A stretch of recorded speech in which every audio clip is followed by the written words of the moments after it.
Good day, ladies and gentlemen. Welcome back to the Dirty Pat Walsh channel here on YouTube. With me, your host, Dirty Pat Walsh. I'm dipping some Copenhagen snuff today.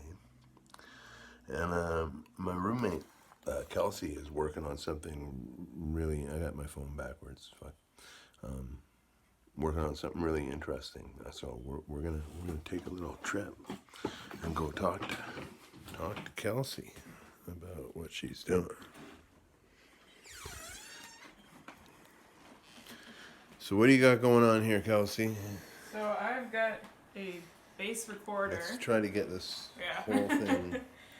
So it's a pretty big instrument, so I'm standing up right now, and I'm about 5'2", maybe 5'3" on a good day, and it's about my height. See that? Yeah.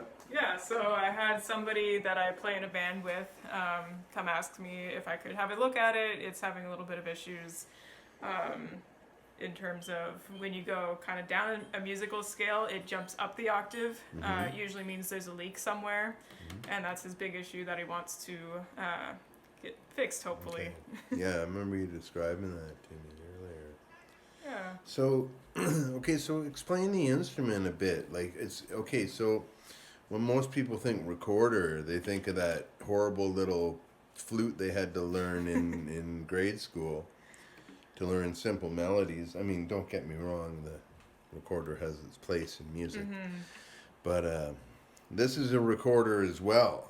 Yeah. And I noticed it's rectangular in shape. It's unlike any wind instrument I've ever seen. Yeah, so like the recorder, as you've said, like it's a really, like, most people will learn it when they first go into a music program in school. And it's kind of because a lot of it transfers to the other instruments. A lot of like the fingerings that you do and stuff can transfer over really easily. So it's a really good bass instrument for most people to learn.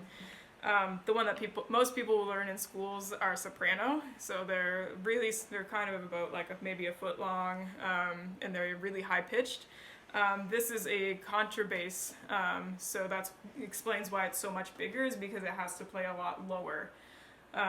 This one in particular is I think they still make them today, but this is an older model, and it's kind of one of a kind. When you think of instruments, you think of like the bore, so the inside being kind of circular. On this one, as you can see, it's actually square, and if I were to take it apart, you could see the inside of the bore is square, which kind of is a really unique thing about this kind of instrument. Yeah, and I can play a little bit for you as well. Yeah, that'd be awesome. Yeah, so you can either play it, I think, sitting down or standing up. Yeah, it's got this little... Yeah, and it's got a little stand here, which makes it a lot easier to put together. Yeah. But there's a hole in the bottom of this that needs to be open. Oh, okay. Which is why it's often played not in the stand, so you can kind of see here. Yeah, okay. Alright. Yeah, so you can, I think, play it either sitting down or standing up. This piece actually can rotate around to fit like whatever your height is going to be. And to play it, I don't know a lot of the fingerings or anything, but it sounds kind of like this.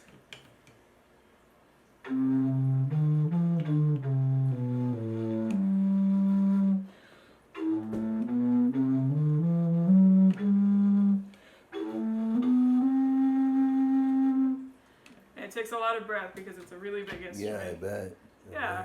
Cool. So that's what I'm working on. All right. Well, thanks for sharing that, Kelsey. No problem. Kelsey's the instrument whisperer.